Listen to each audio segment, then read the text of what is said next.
नारी शक्तीचा गौरव करण्याचा, तिच्या कर्तृत्वाला सलाम करण्याचा आणि समाजात तिच्या योगदानाची दखल घेण्याचा हा दिवस म्हणजेच जागतिक महिला दिवस. नमस्कार, मी प्राची घाणेकर. झी 24 तासच्या महिला दिनी विशेष कार्यक्रमात आपलं सगळ्यांचं स्वागत आणि सगळ्या महिलांना जागतिक महिला दिनाच्या खूप साऱ्या शुभेच्छा. आज आपण अशा दोन कर्तृत्ववान महिलांची भेट घेणार आहोत ज्यांनी आपल्या ज्ञान, जिद्द आणि समर्पणाच्या जोरावर केवळ स्वतःची ओळख निर्माण केली नाहीये, तर असंख्य लोकांच्या आयुष्यामध्ये सकारात्मक बदल घडवलेले आहेत. आज आपल्यासोबत आहेत रेडिओलॉजिस्ट डॉक्टर रौनक लक्ष्मी शिरसाट तळेले आणि oncologist doctor Indu Ambulkar. Doctor, तुम्हा दोघींचंही खूप खूप स्वागत आहे झी 24 तासच्या विशेष कार्यक्रमामध्ये. आणि आता डॉक्टरांचा मी परिचय करून देते. डॉक्टर रौनक लक्ष्मी शिरसाट तळेले या एक कुशल रेडिओलॉजिस्ट आणि ॲकॅडमिशियन आहेत. त्यांच्या प्रिसिजन मेडिसिन, अचूक निदान आणि महिला सक्षमीकरणासाठी त्यांच्या कार्याची विशेष दखल घेतली गेली आहे. MBBS पूर्ण केल्यानंतर त्यांनी रेडिओलॉजीमध्ये DNB पदवी मिळवली आणि त्यानंतर त्यांनी नायर हॉस्पिटल इथं डायग्नोस्टिक न्यूरो रेडिओलॉजीमध्ये फेलोशिप पूर्ण केलेली आहे. तसंच त्यांनी माउंट सिनाय हॉस्पिटल इथं हेड अँड नेक इमेजिंगमध्ये विशेष प्रशिक्षण घेतलं आहे, ज्यामुळे त्यांना आंतरराष्ट्रीय स्तरावरील वैद्यकीय दृष्टिकोनही लाभला आहे. सध्या त्या अद्याक्षर इमॅजिंग डोंबिवली या अत्याधुनिक तंत्रज्ञानयुक्त आणि सर्व प्रकारच्या इमेजिंग सुविधा असलेल्या डायग्नोस्टिक सेंटरच्या मेडिकल डायरेक्टर आणि कन्सल्टंट रेडिओलॉजिस्ट म्हणून कार्यरत आहेत. वैद्यकीय क्षेत्रातील योगदानाबरोबरच त्या शैक्षणिक उपक्रमांमध्ये सक्रिय सहभाग घेतात आणि रेडिओलॉजीमध्ये नवकल्पना प्रोत्साहित करतात. दूरदृष्टी, समर्पण आणि प्रेरणादायी व्यक्तिमत्वामुळे डॉक्टर शिरसाट तळेले या महिलांना उद्दिष्ट आणि महत्त्वाकांक्षा यांचा समतोल साधत यश मिळवण्यासाठी सतत प्रेरित करत आहेत. तसंच डॉक्टर इंदू अंबुलकर या वैद्यकीय ऑन्कोलॉजी क्षेत्रामध्ये गेल्या 2 दशकांपासून कार्यरत असलेल्या अनुभवी तज्ज्ञ आहेत. त्या सध्या मुंबई येथील HCG कॅन्सर सेंटरमध्ये मेडिकल ऑन्कोलॉजी विभागाच्या प्रमुख म्हणून कार्यरत आहेत. त्यांनी केमोथेरपी, टार्गेटेड थेरपी आणि इम्युनोथेरपी यांसारख्या आधुनिक उपचार पद्धतींचा वापर करून अनेक रुग्णांवर यशस्वी उपचार केलेले आहेत आणि प्रत्येक रुग्णासाठी वैयक्तिकृत व वैज्ञानिक उपचार पद्धतींचा अवलंबही केलेला आहे. स्तनाचा कर्करोग, फुफ्फुसाचा कर्करोग, कोलोरेक्टल कर्करोग तसंच स्त्रीरोग संबंधित कर्करोग या विविध प्रकारच्या कर्करोगांवर त्यांचं विशेष प्रभुत्व आहे. प्रिसिजन ऑन्कोलॉजीमध्ये त्यांना विशेष रस असून टार्गेटेड थेरपी आणि इम्युनोथेरपी या आधुनिक उपचार पद्धतींवर त्यांचा विशेष भर आहे, ज्यामुळे उपचारांचे परिणाम अधिक प्रभावी होत असून दुष्परिणाम कमी करण्यास मदत होते. रुग्णांविषयीची सहानुभूती, उत्कृष्ट वैद्यकीय कौशल्य आणि संशोधनाभिमुख दृष्टिकोन यामुळे त्या खूप प्रसिद्ध आहेत. आणि आता या दोघींशीही आपण बातचीत करणार आहोत. त्यांचा प्रवास कसा होता, त्यांचं कार्य कसं आहे, कशा पद्धतीने या दोघीही काम करत आहेत, या सगळ्या संदर्भातली माहिती आपण या दोघींकडून जाणून घेणार आहोत. मी सुरुवात रौनक लक्ष्मी यांच्याकडनं करते. डॉक्टर, एक पारंपरिक क्लिनिकच्या चौकटीबाहेर पडून एक रेडिओलॉजिस्ट आणि हेल्थ एज्युकेटर बनण्याची प्रेरणा तुम्हाला नेमकी कशी मिळाली? धन्यवाद. सर्वप्रथम तर मला इथे येऊन बोलण्याचा चान्स दिल्याबद्दल तुमच्या सगळ्यांचं खूप खूप आभार. आणि तसेच हा जागतिक महिला दिन आहे, world women's day. So I really want to wish a very happy women's day to all the women out there, seniors असो, ज्युनियर्स असो, माझ्या मैत्रिणी सगळ्यांना. सो जेव्हा आपण असं म्हणतो की एक पारंपरिक क्लिनिकच्या बाहेर जाऊन प्रेरणा कशी मिळाली, तर सर्वप्रथम तर मला हे सांगावं असं वाटतं की I was never sure that I want to become a doctor.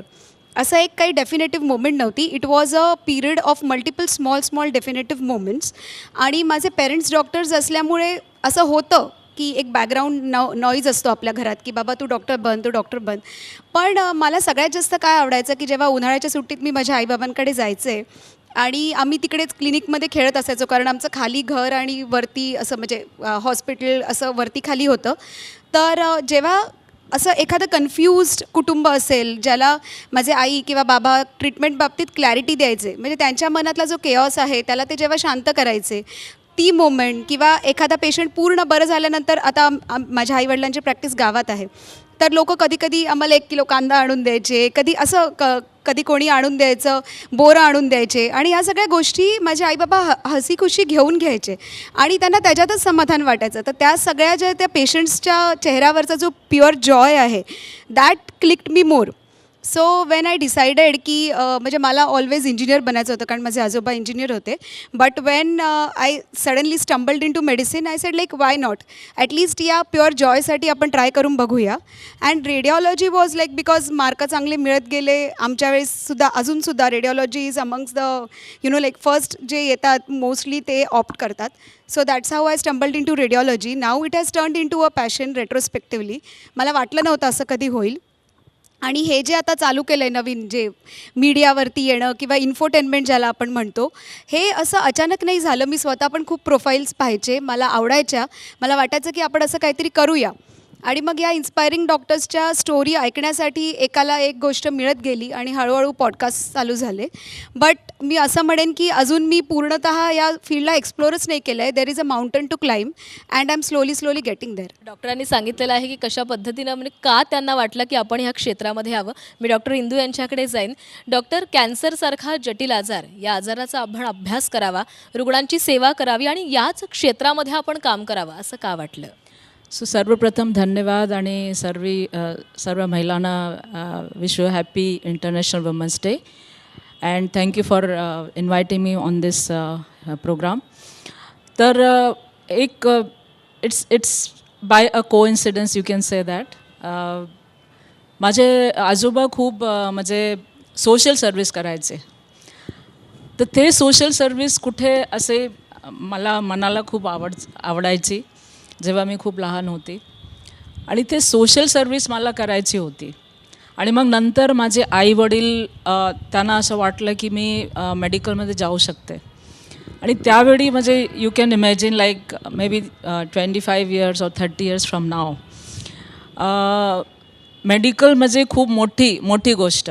तर माझ्या आईवडिलांना असं वाटायचं की मी मेडिकलमध्ये जायची आणि जास्त लोकांची सेवा करायची. तर मला पण ते असं वाटलं की मी लोकांची सेवा करू शकते. आणि माझ्या मेडिकलमध्ये फर्स्ट अटेम्प्टमध्ये माझे सिलेक्शन झालं. आणि मग नंतर MBBS केला, त्याच्यानंतर MD मेडिसिन आणि नंतर मेडिकल ऑन्कॉलॉजी. तर याच्या पाठीमागे माझ्या आईवडिलांचा खूप म्हणजे हात आहे. त्याच्यानंतर मी माझे जे टीचर्स होते ते माझे प्रेरणास्रोत होते. आणि मग नंतर ऑन्कॉलॉजीमध्ये जेव्हा मी सुरू केली माझी प्रॅक्टिस, तर मी बघितलं की आता तर ते म्हणजे हे खूप आधीची गोष्ट मी सांगते, पण आत्ता जर मी मागे बघते तर मी अशी ब्लेस्ड फील करते की आता मेडिकल ऑन्कॉलॉजी खूप पुढे वाढली आहे. आणि जे आमचे टीचर्स होते, जे आमचे प्रेरणास्रोत होते, तेव्हा ते टीचिंग आम्ही फॉलो करायची. आणि आत्ता तर आम्ही बघतो की कॅन्सर असा म्हणजे एक खूप बरा होण्यासारखा आजार झाला आहे.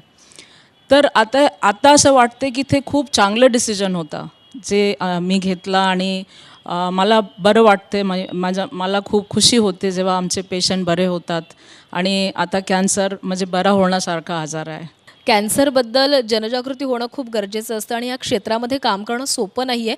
कारण त्या रुग्णांना बरं करण्यासोबतच त्यांचा आत्मविश्वास वाढवणं देखील तितकंच गरजेचं असतं. मी रौनक लक्ष्मी यांच्याकडे येईन. डॉक्टर, रेडिओलॉजिस्ट म्हटलं किंवा रेडिओलॉजी म्हटलं की हे तंत्रज्ञानाशी निगडीत आलेलं आहे. मग आता आपण बघतोय की प्रत्येक क्षेत्रामध्ये प्रत्येक क्षेत्र हे टेक्नॉलॉजिकली खूप अपडेट होत चाललेलं आहे.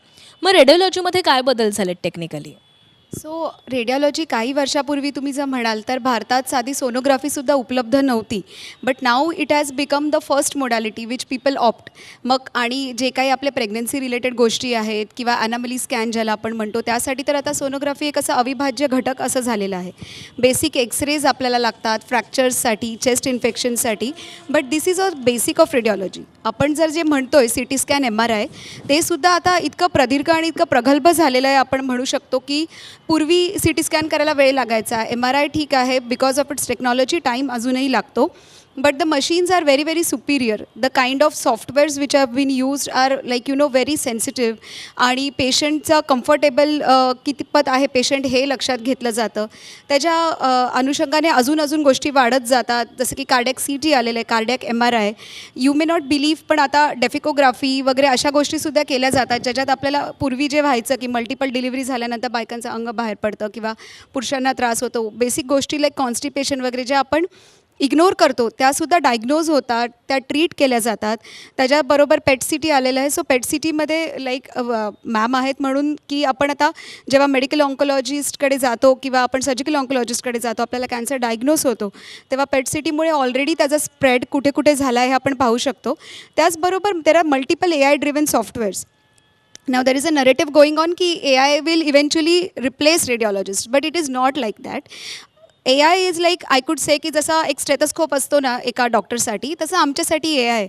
तो आमचं काम सोपं करतो आणि त्याचबरोबर तो आम्हाला ते स्पेसिफिक एरियाजवर फोकस करायला सांगतो, जे मे बी वर्कलोडमुळे वगैरे आम्ही तेवढं मन लावून बघू शकणार नाही. So basically AI softwares and machines it is developing and it is going to be huge in the upcoming years. तर असं कोणतंच क्षेत्र नाही आहे खरं तर ज्याच्यामध्ये तांत्रिकदृष्ट्या बदल घडत नाही आणि रेडिओलॉजिस्ट देखील त्यातलंच आहे. मी इंदू मॅमकडे येईन. इंदू मॅमना प्रश्न असा आहे की गेल्या काही वर्षांमध्ये आपण असं म्हणतोय की कर्करोगावर उपचार होण्याचे म्हणजे खूप उपचार वाढलेले आहेत, खूप प्रगत झालेलं आहे हे सगळं, मात्र तरी देखील कर्करोगाचे रुग्ण वाढताना दिसत आहेत.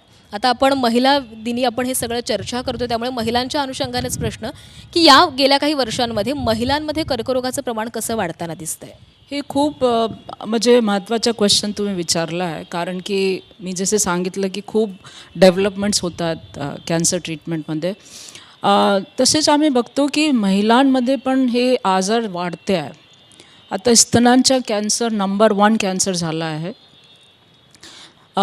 तसेच आता अर्ली डायग्नोसिस पण आम्ही करू शकतो. दुसरं सर्वायकल कॅन्सर आता हे थोडं त्याची प्रमाण कमी झालं आहे आणि एक नवीन आता सर्वायकल कॅन्सरचा वॅक्सिन पण आला आहे. आता आमच्या भारतामध्ये पण आम्ही ते मागच्या आठवड्यातच सर्वायकल कॅन्सर ड्राईव्ह आमच्या प्रधानमंत्र्यांनी सुरू केली आहे, जे 14 वर्षाच्या मुलींना द्यायची आहे. तर we have come a long way in the development of cancer prevention as well as treatment. तसेच महिलांमध्ये एक अजून मी बघते की जे ॲडव्हान्स स्टेजचे कॅन्सर आहेत आमच्या इथे थोडासा कमी झाला आहे प्रमाण, कारण की आता मॅडम पण आहे तिथे स्क्रीनिंग जे आम्ही करतो, तर स्क्रीनिंग हे खूप महत्त्वाची गोष्ट आहे. तर स्क्रीनिंगमुळे आम्ही ब्रेस्ट कॅन्सर पर्टिक्युलरली ते अर्ली डिटेक्ट करू शकतो. तसेच पेप्समियर अवेलेबल आहे, तर पेप्समियरमुळे आम्ही सर्वायकल कॅन्सर अर्ली डिटेक्ट करू शकतो.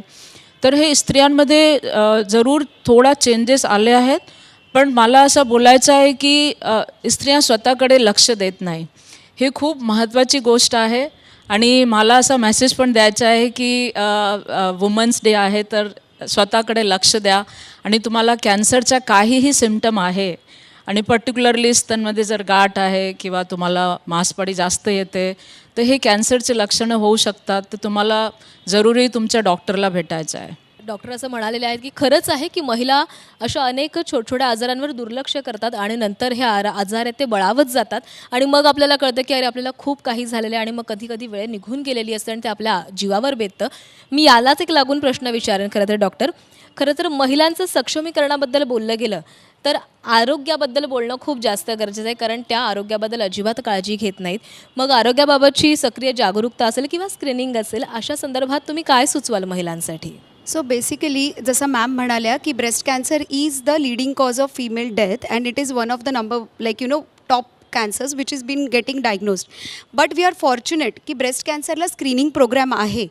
सो जर मग स्क्रीनिंग प्रोग्राम अवेलेबल आहे, तर स्क्रीनिंग या शब्दाचा अर्थ काय, तर एक अशी सोपी साधी टेस्ट जी तुम्ही जनमानसात करू शकता, ज्यामुळे प्री कॅन्सर स्टेज किंवा अगदी छोटं असताना ते डिटेक्ट होईल. The best test for breast cancer which is available is mammography. आणि आपण असं विचार करतो की मॅमोग्राफी कधीही करायची का, तर तसं नसतं.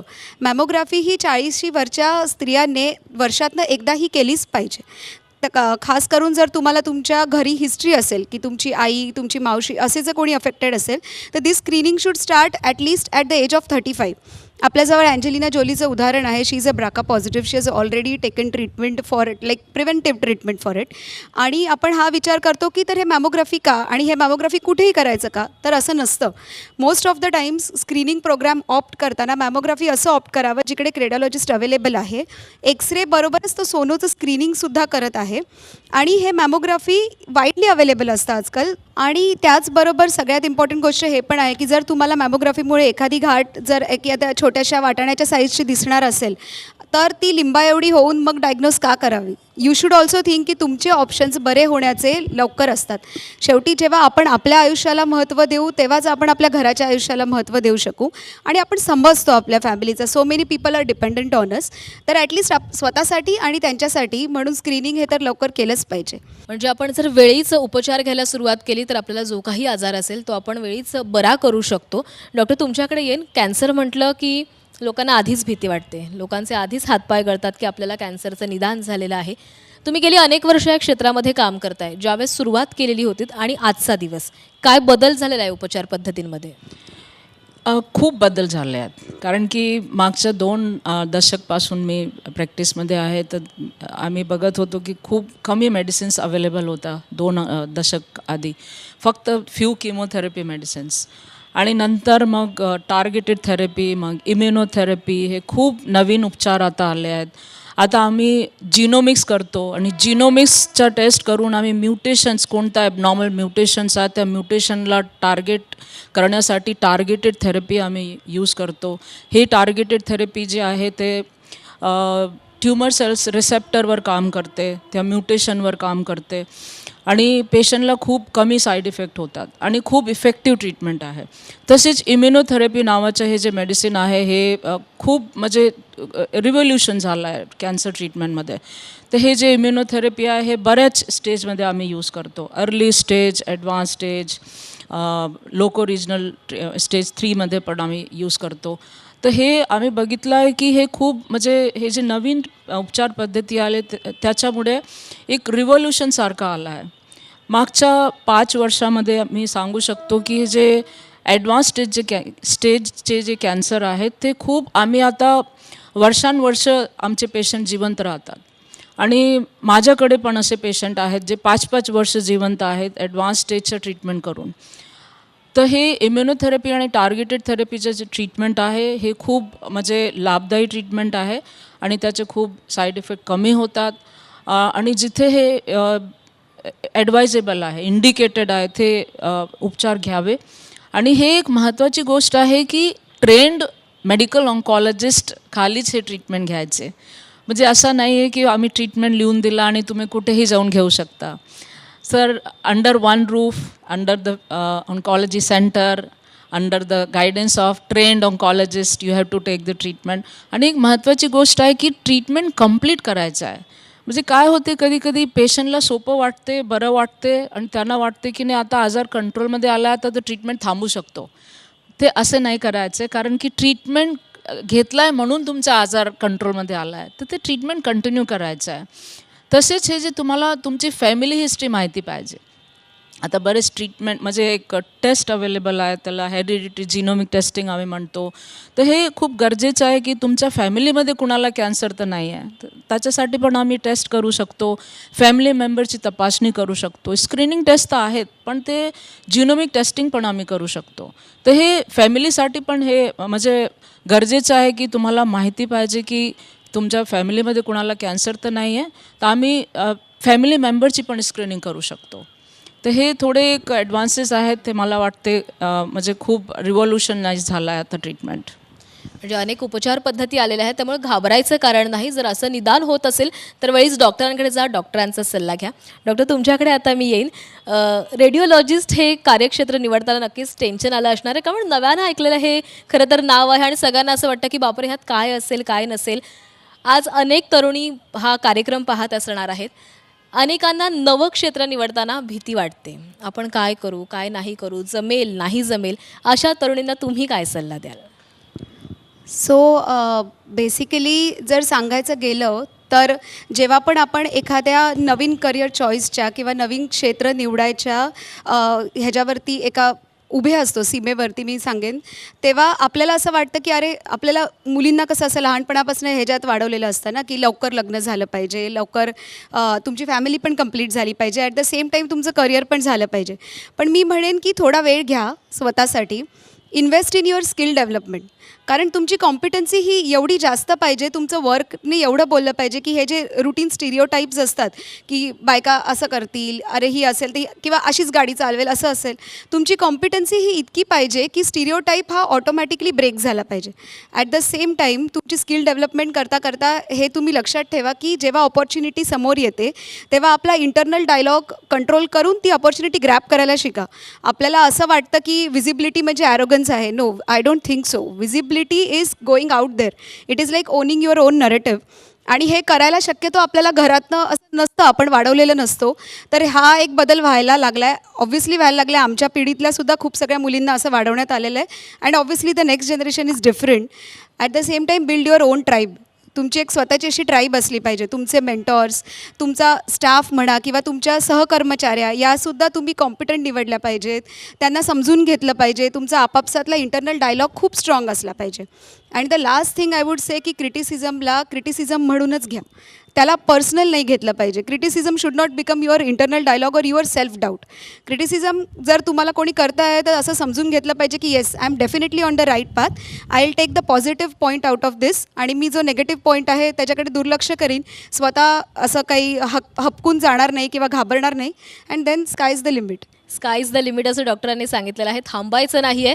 कितीही अडचणी आल्या, कितीही अडचणी वाटल्या, आव्हानं वाटली तरी आपण महिलाने, प्रत्येक तरुणीनं पुढे जात राहिलं पाहिजे. आता मुलाखतीच्या एका पुढच्या टप्प्याकडे वळणार आहोत आणि तो म्हणजे रॅपिड फायर राऊंड आहे. मी काही प्रश्न तुम्हाला विचारेन. तुमच्या मनामध्ये जो काही शब्द, जे काही वाक्य पहिलं येईल ते लगेच सांगायचे. पहिला प्रश्न, एका खंबीर स्त्रीची व्याख्या करणारा एक शब्द. इनडॉमिटेबल, दुर्दम्य ज्याला म्हणतो आपण, someone who cannot be subdued. Confident, self dependent and doing something for the society. पुढचा प्रश्न, तुमचं आयुष्य बदलून टाकणारी एखादी सवय. माझे husband he is a very आर्डंट reader. He gave me Ikigai. So मला तो शब्दाचा अर्थ आवडतो. रोज सकाळी उठून I should find a purpose. मग काही असो, आज डब्यात एखादी छान वस्तू करून देणंसुद्धा असो, but you should find a purpose every morning. So discipline and positive attitude. महिला दिनानिमित्त एक खास संदेश. फिमेल शुड रिमेंबर की you are not what others tell you or not what you achieve. जेव्हा तुम्ही आरशात बघता ना, तुम्हाला स्वतःला वाटलं पाहिजे की I am in love with myself. मी असा संदेश देऊ इच्छिते. Be independent. You have to be independent. I mean, you have to do something for yourself. You should not be dependent on others. Do something for the society. And if you do something for the society, then you will develop more confidence. तुमच्या यशाचं श्रेय तुम्ही कुणाला द्याल. Obviously सगळ्यात प्रथम तर हे ईश्वराचं श्रेय आहे. पण मी म्हणेन त्याच्यापेक्षाही म्हणजे ईश्वरा एवढंच, तो माझ्या आयुष्यात कसा आला ईश्वर, तर माझे आजोबा आणि माझी आजी म्हणजे माझ्या आईचे आईवडील, त्यांनी मला लहानाचं मोठं केलेलं आहे. कारण माझी आई घरातली पहिली डॉक्टर असल्यामुळे आणि माझे बाबा पण घरातले पहिले डॉक्टर असल्यामुळे ते ऑलवेज बिझी असायचे.